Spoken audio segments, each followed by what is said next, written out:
The junior senator from Wisconsin have caused alarm and dismay amongst our allies abroad and given considerable comfort to our enemies.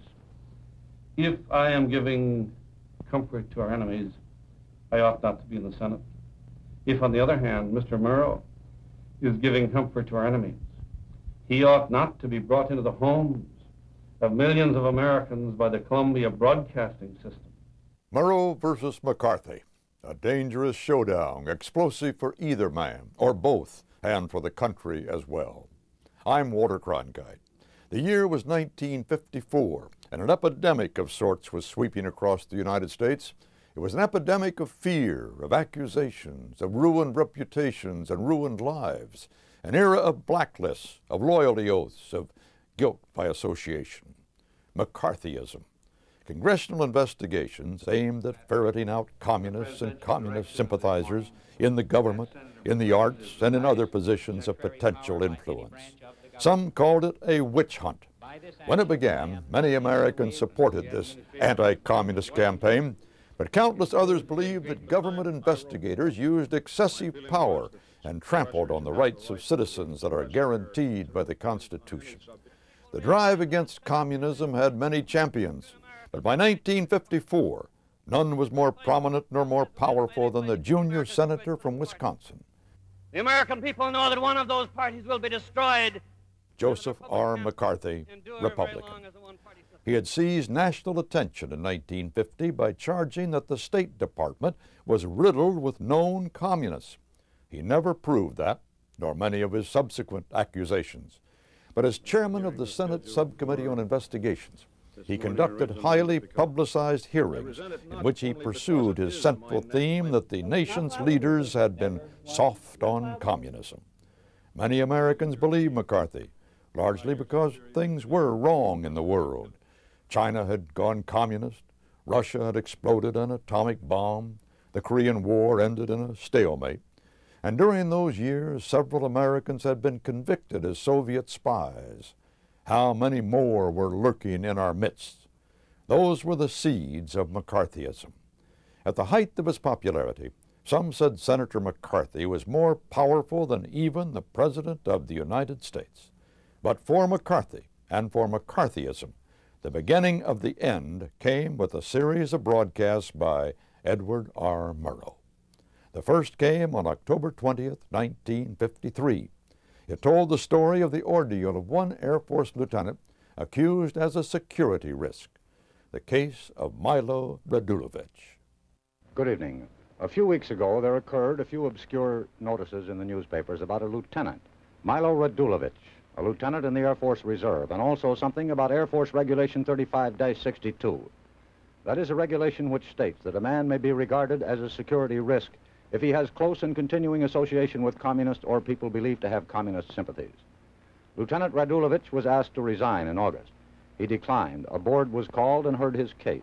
At the end, it was recommended that he be severed from the Air Force, although it was also stated that there was no question whatever as to the lieutenant's loyalty. We propose to examine, insofar as we can, the case of Lieutenant Radulovich. Again, some background. McCarthy will refer to a man named Owen Lattimore. Owen Lattimore was an expert on the Far East whom McCarthy had falsely accused of being the top Soviet agent in the United States. He was tried for perjury and acquitted. Now, here is McCarthy's reply to Murrow, just as it aired on April 6, 1954. 1 month ago tonight, we presented a report on Senator Joseph R. McCarthy. We labeled it as controversial. Most of that report consisted of words and pictures of the senator. At that time we said, if the senator believes we have done violence to his words or pictures, if he desires to speak, to answer himself, an opportunity will be afforded him on this program. The senator sought the opportunity, asked for a delay of 3 weeks because he said he was very busy and he wished adequate time to prepare his reply. We agreed. We supplied the senator with a kinescope of that program of March 9 and with such scripts and recordings as he requested. We placed no restrictions upon the manner or method of the presentation of his reply, and we suggested that we would not take time to comment on this particular program. The senator chose to make his reply on film. Here now is Senator Joseph R. McCarthy, Jr. Senator from Wisconsin. Good evening. Mr. Edward R. Murrow, Educational Director of the Columbia Broadcasting System, devoted his program to an attack on the work of the United States Senate Investigating Committee and on me personally as its chairman. Now, over the past 4 years, he has made repeated attacks upon me and those fighting communists. And of course, neither Joe McCarthy nor Edward R. Murrow is of any great importance as individuals. We are only important in our relation to the great struggle to preserve our American liberties. The Senate Investigating Committee has forced out of government and out of important defense plants communists engaged in the Soviet conspiracy.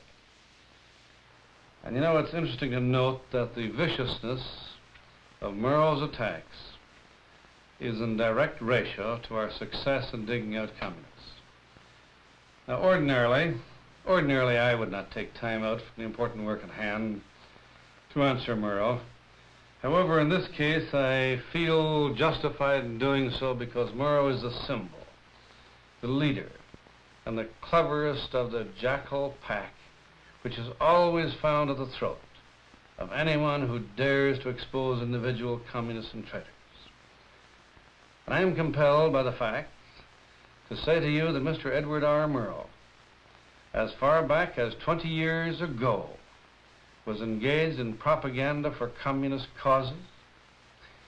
For example, the Institute of International Education, of which he was the acting director, was chosen to act as a representative by a Soviet agency to do a job which would normally be done by the Russian secret police.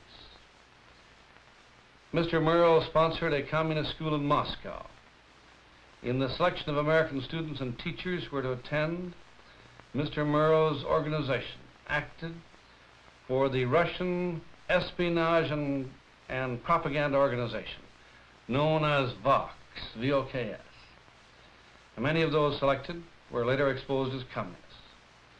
Murrow's organization selected such notorious communists as Isidore Begun, David Zabludowski. Incidentally, Zabludowski was forced out of the United Nations when my chief counsel presented his case to the grand jury and gave a picture of his communist activities. Now, Mr. Murrow, by his own admission, was a member of the IWW, that's the Industrial Workers of the World, a terrorist organization cited as subversive by an Attorney General of the United States, who stated that it was an organization which seeks, and I quote, to alter the government of the United States by unconstitutional means. Now, other government committees have had before them actors, screenwriters, motion picture producers, and others who admitted communist affiliations, but pleaded youth or ignorance. Now, Mr. Murrow can hardly make the same plea. On March 9 of this year, Mr. Murrow, a trained reporter who had traveled all over the world, who was the educational director of CBS, followed implicitly the communist line as laid down within the last 6 months, laid down not only by the Communist Daily Worker, but by the communist magazine Political Affairs and by the National Conference of the Communist Party of the United States of America. Now, the question, why is it important to you, the people of America, to know why the educational director and the vice president of CBS so closely follows the Communist Party line? To answer that question, we must turn back the pages of history.